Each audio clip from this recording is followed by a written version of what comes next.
நம்ம கிட்ட கார்ட்ஸே இல்லைன்னு வச்சுக்கோங்க, ஜாலியா ஃப்ரீயா இருக்கலாம். கார்ட்ஸ் ஒன்றும் அது அதெல்லாம் பண்ணுவோம். அடுத்தது கார்ட்ஸின் வகைகள். எப்படி கார்ட்ஸுக்கு என்னென்ன டைப் ஆஃப் கார்ட்ஸ் அப்படின்னா பணி உணர்ச்சிகள் மூலமாக தான் நம்ம கார்ட்ஸ் பண்ணலாம். பணி எடுக்கணும், கோயிலுக்கு கும்பிடுவோம், கும்பிட்டு நாஸ்தா போனோம், சாப்பிட வந்துடலாம். செத்தாலும் நான் வீட்டுக்கு வர மாட்டேன், நீ செத்தாலும் நான் வீட்டுக்கு வர மாட்டேன் அப்படின்னு சொல்ல முடியல. சாப்பிட போற மாதிரி அப்புறம் எனக்கு வெற்றி கொடுத்தீங்க, உன் குடும்பத்தை நான் பழி வாங்கி செத்த பிறகு அண்ணன் வந்துட்டு வீட்டு வந்துருவாங்க. சாப்பிட எத்தனை பேர் ஒன்றா ஐயோ நான் தெரியாம போயிட்டியே அண்ணா போயிட்டியே அனுப்புவாங்க. சாப்பிட எத்தனை குடும்பம் ஒன்றா சாப்பிட எத்தனை குடும்பங்கள் சாப்பிட ஒன்று சேர்ந்து இல்லைங்களா? இறந்த பிறகுதான் அந்த ஞானம் வருது மேடம். அதுதான் சார் சொல்றாரு. கார்ட்ஸ்னா இப்போ மற்ற வந்து கனெக்ஷன்ஸ் இருக்கீங்களா, அது எத்தனை வகைகள் பாருங்க. ஒன்று பழி உணர்ச்சியில வரும், இன்னொன்று கோபத்தினால வருது, இன்னொன்று ஏமாற்றத்தால வருது, இன்னொன்று பொறாமையால வருது, அடுத்தது கோபம், அடுத்தது திருமண தடை, அடுத்தது செல்வ செழிப்பு அல்ல வெற்றி பெற தடை, அடுத்தது செய்வினை குருமத்திரம். இப்போ குருமத்திரத்தை நல்லா சொன்னாரு. குருமத்திரத்தை ஒயிட் பண்ணி அது எங்க கனெக்ட் ஆகுனா ஆக்கினை ரவுண்ட் சக்கரம் ரெண்டுல கனெக்ட் ஆச்சுன்னா அது ரெட் மந்திரம், அது ஒயிட் பண்ணிக்கிறது. சரிங்களா? அடுத்தது செய்வினை அப்படின்னா என்னன்னா இந்த 7 சக்கராலுமே செய்வினைகள் கனெக்ட் ஆகும் அப்படிங்கிற சக்கரால் நம்ம 7 சக்கரா காட்டுறோம் இல்லையா, அது அதுவே கனெக்ட் ஆகும். அந்த கார்ட்ஸ் எந்த சக்கராவை கனெக்ட் ஆகுதோ அதை சார்ந்த உறுப்புகள் நமக்கு பிரச்சனை பண்ணும். சரிங்களா? கார்ட்ஸ்னா என்ன பண்றது மெடிசன் பண்ணணும். அடுத்தது பாத்தீங்கன்னா செல்வ செழிப்பு. நான் வேலை செஞ்சுட்டே இருக்கிறேன், நான் தொழிலுக்கு போறேன், நான் காசு சம்பாதிக்கிறேன், காசே நிற்க மாட்டேங்குது அப்படிலாம் இருக்கும். மெயின் பிரச்சனையே பணம் தான். ஸோ பணம் நமக்கு வராமல் இருக்கிறதுக்கோ இல்லை நான் பணத்துக்கு நான் வேலையை நம்ம கரெக்டாக செய்யாமல் இருக்கிறதுக்கோ எதனால அந்த பணம் நமக்கு வராமல் இருக்குது கார்ட்ஸ் கண்டுபிடிச்சி யார்கிட்ட கார்ட்ஸ் வரும் நம்ம கண்டுபிடிச்சி நமக்கு நாமே என்ன விதமான செல்ஃப் கார்ட் வச்சுக்கணும் அதையும் கண்டுபிடிச்சி அதை ரிமூவ் பண்ணோம்னா ஆட்டோமேட்டிக்காக அந்த செல்ஃப் செழிப்பு ஃப்ளோ நமக்கு வர ஆரம்பிக்கும். அதையும் கார்ட்ஸ் அப்படிங்கிறோம். அடுத்தது பார்த்தீங்கன்னா திருமண செலவு. எனக்கு என்ன முயற்சி எடுத்தாலும் எத்தனை பொண்ணை பார்த்தாலும் எனக்கு கல்யாணம் நடக்க மாட்டேங்குது அப்படின்னு நம்ம சொல்லிட்டு இருக்கோம். எனக்கு கல்யாணமே வேண்டாம் வேண்டாம் நம்ம நமக்கு நாமே சொந்தமாக கதையை ஏற்படுத்தி வச்சிருக்கோம். என்னெல்லாம் நினைக்கிறோமோ மற்றவங்க என்ன நினைக்கிறாங்க அது அத்தையே நம்ம ஆறாவில் இருக்கோம். அதனால தான் நமக்கு அந்த செயல் நடக்குது. எனக்கு கல்யாணம் நடக்காமல் இருக்கிறதுக்கு என்ன காரணம்னா மற்றவங்க நம்மளை பற்றி நினைக்கிற திருமணத்தை பற்றி நினைக்கிறோம். நமக்கு நாமே எனக்கு இப்போ கல்யாணம் நடக்கலாம், நான் கல்யாணமே செஞ்சுக்க மாட்டேன் அப்படி நமக்கு நாமே செல்ஃப் பிளான் வச்சிருக்கோம். இந்த மாதிரி விஷயங்கள்லாம் அவங்க ஆறாவது இருக்கும். புரியுதுங்களா? அந்த தான் தடைகள் அப்படிங்கிறாங்க. இதனால நடக்க மாட்டேங்கிறதுக்காக அடுத்தது காமம், ஏமாற்றம், பொறாமை, பயம், இந்த மாதிரி உணர்ச்சி அது நிறைய உங்களுக்கு பெரிய எக்ஸாம்பிள்ஸ். அது மூலமாக நமக்கு பாசம். இதனால தான் நம்ம ஆறா பாதிக்கப்படுகிறது. ஆறால கனெக்ட் ஆகிறதுனால தான் உடலும் மனமும் பாதிக்கப்படுகிறது. இன்னைக்கு நமக்கு இருக்கக்கூடிய அனைத்து பிரச்சனைகளுக்கும் காரணம் இந்த 7 பாடி சன்ஸ் தவறு எதுவுமே கிடையாது.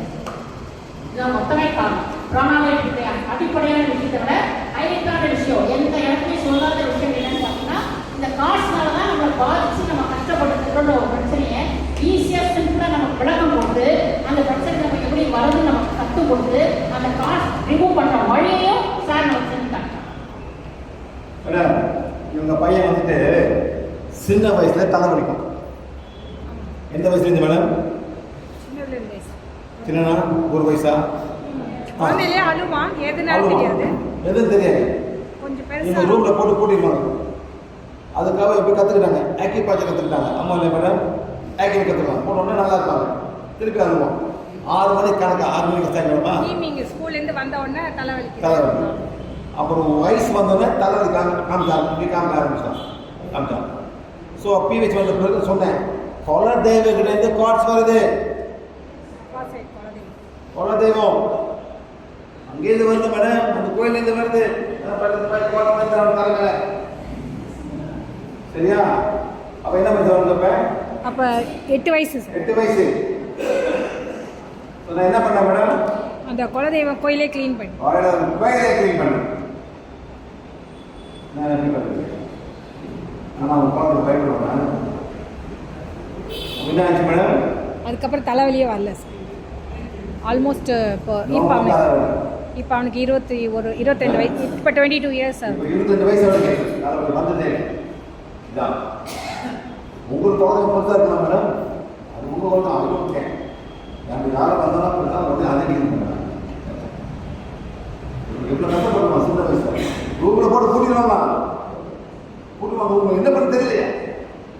எங்க வந்து தெரியும் சின்ன வயசு மாதிரி என்ன மருந்து ஒன்றும் முடியல காப்பானா காப்பிட்டு பிறகு தான் தெரியுது அது போயிட்டு ஊசி எங்க குத்துவீங்க மேலே ஊசி குத்துவாங்க அப்ப பச்சை ரத்தத்துக்கு ஒரு நீடி போடுங்க இல்லையா அதை சொல்றாங்க என்ன மேடம் நீடி போடுங்க என்ன நம்பர் மேடம் டியூ 20 டியூ 20 கத்துக்காத விஷயங்கள் கிடையாது. என்னை பத்தி பேசினா நான் பார்த்தாதான் தனியும் கத்துக்கிட்டு அது எல்லாத்தையும் ரெமெடி கிடைக்காம ஒண்ணுமே இல்லை ஒரு சின்ன விஷயத்திலேயே பண்ணியே சரி பண்ணிக்கலாம் ஒரு விஷயத்தை சொல்லி கொடுக்குறாரு. அதனால இதை நம்ம மதிக்கிறது முயற்சி பண்றேன். அவ்வளவுதான் ஒரே பண்ணி ஆனா இந்த உள்ளார்த்த மட்டும் நீங்க புரிஞ்சுக்கிட்டீங்கன்னா மொத்த பிரச்சனை நீங்களே இருக்கலாம். என்ன பிரச்சனை வேணாலும் இருக்கட்டும். மேடம் மொத அவங்க வீட்டுக்கு போகும்போது விட்டானே மேடம் உப்பு வாங்கிட்டேன் உப்பு வச்சுட்டாங்க ரூம்ல உப்பு தேர்ச்சி வந்தோடனே அடுத்த பறக்க வச்சிருவாங்க உப்பு மேல ஒரு 5 நிமிஷம் வேணா சொல்றேன். அதாவது எனக்கு ஒரு சின்ன வயசுல ஒரு குணம் யாருக்கு வந்தாலும் அவங்களுக்கு ஏதோ எனக்கு தெரிஞ்ச ஒரு விஷயத்தை நான் சரி பண்ணி கொடுப்பேன். அப்படி எல்லா விஷயம் தெரிஞ்சு வச்சுக்கிறேன். நான் இதுக்கெல்லாம் எல்லாத்தையும் கற்றுக்கிறேன். இப்போ இவங்க ஒரு பிரச்சனை பண்ணாங்கன்னா என்ன செஞ்சால் எனக்கு சரியாகும் அப்படிங்கிற ஒரு கான்செப்ட் வரும். அதை வச்சு அப்படி சரி பண்ணி கொடுப்பேன். இது எனக்கு இயல்பாக அப்போ ஒருத்தர் வந்து கடைசியாக ஒரு 50 வயசுல ஒரு சால்ட் தெரப்பின்னு ஒன்று சொல்லி கொடுத்தாங்க. நேச்சர் தெரப்பி, அப்புறம் herbals, reiki, Varma, Unani, Siddha, homeopathy, allopathy எங்க ஃபேமிலியில டாக்டர்ஸ் தான். இது அத்தனையுமே எனக்கு தெரியும். இத்தனையுமே தெரியும். எல்லாரும் மற்ற டாக்டரும் தனியாக தான் சொல்றேன். இத்தனையும் தெரியும். அப்போ சால்ட் தெரப்பி எதுக்கு இப்போ சார் சொல்றது நான் சொல்றேன்னா மக்களுக்கு சரியாகணும். நம்ம கஷ்டப்படலாம். ஒரு ரூம்குள்ள 5 டன் உப்பு மேடம். அந்த உப்புக்குள்ள நம்ம போய் உட்கார்ந்தோம்னா அந்த உப்பு வந்து நம்மளுடைய டாக்டருக்கு நம்மளுடைய நெகட்டிவ்லாம் ரிமூவ் பண்ணிட்டு ரிசீவ் பண்ணிட்டு ரிசீவ் ஆனோம்னா அந்த ரூம்லேருந்து வெளியே வரும்போது அவங்க ரிலாக்ஸாக நல்லா வருவாங்க. ஸோ இது சூப்பராக இருக்குன்னு சொல்லிட்டு நானும் ஒரு 5 டன் உப்பை வாங்கி ஒருத்தர் இதெல்லாம் கிளாஸ் சொல்லி கொடுத்துருக்குறேன். நானும் ஒரு 5 டன் உப்பை வாங்கி அங்கே உட்கார இருக்கேன். பரவாயில்ல ஜனங்க பேசி போட்டோம். ஒரு நாள் எனக்கு தாட் வந்து சரி உப்புல உட்காந்தா உப்பு ரிசீவ் பண்ணிக்குது. இன்னைக்கு 10 பேர் உட்காரலாம், நாளைக்கு 10 பேர் உட்காரலாம், ஒரு மாதம் 50 பேர் உட்காரலாம். ரிசீவ் பண்ணி இந்த உப்பு இடம் வந்து நெகட்டிவ் மாறி போச்சு. இப்போ திரும்ப ஒரு நாள் உட்காந்தாக்கா அவங்க அதுக்கு நெகட்டிவ் வந்து உப்பு வந்து மாதிரியா போய் வேண்டாம் செய்யக்கூடாது அப்படின்னு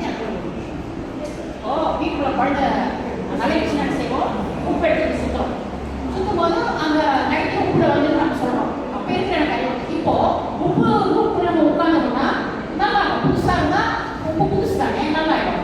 அந்த உப்பு நெகட்டிவ் மாறும் ஒரு 5 மாசம் ஆச்சுன்னா உப்பு நெகட்டிவ் மாறும். அப்போ அதுக்குள்ள ஒருத்தர் போனான்னா அப்போ பிரச்சனையே வேற. அப்போ அதுக்குள்ள ஒரு நெகட்டிவ் வந்து இல்லையா இதெல்லாம் வேண்டாம்ட்டு எதுவுமே வேணாம் உட்காந்துருக்க மாட்டேன். நான் எல்லாத்தையும் பார்த்து உப்பு வச்சுக்கிட்டு அந்த உப்பு இருக்கும்போது தான் உள்ள வந்தாங்க. உப்பு இருக்கும்போது தான் உள்ள வந்தாங்க. ஒரே கேள்வி கேட்டவன் தமிழ்நாடு சுத்தி உப்பு இருக்கு பாருங்க. தமிழ்நாடு சுத்தி உப்பு இருக்கு. அது குடிக்க வேண்டியதானே குடிக்க வேண்டியது இதோ ஒன்று பண்ணா ஜனங்க நல்லா இருக்கவே அப்படின்னு ஒரு ஆதங்கம் அவ்வளவுதான். ஆனா வந்தாரு மனுஷன் ஒண்ணு வேணாம் வெங்காயம் வேணாம் வெள்ளை பூண்டு வேணாம் மருந்து வேணாம் மாத்திரை வேணாம் கிளி ஒண்ணுமே தெரிய வேண்டாங்க. உனக்கு இருக்கக்கூடிய சாஸ்திரம் சொல்றேன் சார் உனக்கு என்ன பிரச்சனை உலகளவாக அனைத்து பிரச்சனை உனக்கு இருக்கட்டமாப்பா கவலையே படாத. மொத்த பிரச்சனைக்கும் வாழலாம் அப்படியே விஷயம் இது என்ன உனக்கு தெரிய வேணாம். அழகா மணி படிச்சுப்போ மொத்தம் வெளியே போயிடும். நீ சூப்பரா இருக்கும். இவ்வளவுதான் சார் ஒரே பாயிண்ட் மொத்தத்தையும் ஒரு ரிவ்யூ பண்ணிட்டேன். அது இன்னொரு சின்ன எக்ஸாம்பிள் சொல்றேன். எப்படி நான் புரிஞ்சுக்கிறேன்னா இது எப்படி மேடம் சொன்னோம்னா ஆளை வந்து ரிமூவ் பண்ணி வரா நீங்க நினைக்கலாம். நம்ம வீட்டுல ஒரு 10 மாசம் குழந்தை இருக்கு. இந்த 10 மாசம் குழந்தை அழகா விளையாட சிரிக்கும் பால் குடிக்கும் எல்லாம் பண்ணும் சார். நம்ம சாயந்தரம் ஒரு 4 மணிக்கு நம்ம சொந்தக்காரங்க வராங்க. கண்ணை பாரு மூக்க பாரு வாய் பாரு அழகா இருக்கு ஃபுல் ரெண்டு ட்ரெஸ் நல்லா இப்படிலாம் சொல்றோம். குழந்தை கண்டிஷன் அதை தாக்குறதுக்கு ஒரு கருவை போட்டு போடுறீங்க. ஆமா என்ன டிஸ்டர்ப் பண்ணக்கூடாது. கருவை போட்டு புதுசாக போட்டு போடுறீங்க. அப்பதான் வந்து குழந்தை அழகா வந்து குறைக்கிறது. ஏன்னா வந்து சொல்ல மாட்டோம் ப்ளூ கலர் முஸ்லீம் மதத்துல ஒரு பெருசா இருப்பாங்க சார். அது சரிங்களா? இப்போ இருக்கும் நான் புரிஞ்சுட்ட ஒரே ஒரு பாயிண்ட் சொல்லிடுறேன். இப்போ அந்த குழந்தைக்கு வந்து குழந்தை ஆட ஆரம்பிச்சு சார் 4 மணிக்கு பால் குடிக்காது கொடுக்காது அழகா இருக்கும். இப்போ நம்ம என்ன செய்வோம் பெரிய வீட்டில் இருப்பாங்க. ஐயோ குழந்தைங்க யாரும் வந்து கண் வச்சுட்டாங்க அதனால குழந்தை அழுதிகள் இருந்து பால் குடிக்க மாட்டேன்னு அப்போ உப்பை எடுத்து நல்லா பார்த்துக்கோங்க. இப்படி யாரும் சுத்த மாட்டாங்க. இந்த உடம்பு மட்டும் ஆட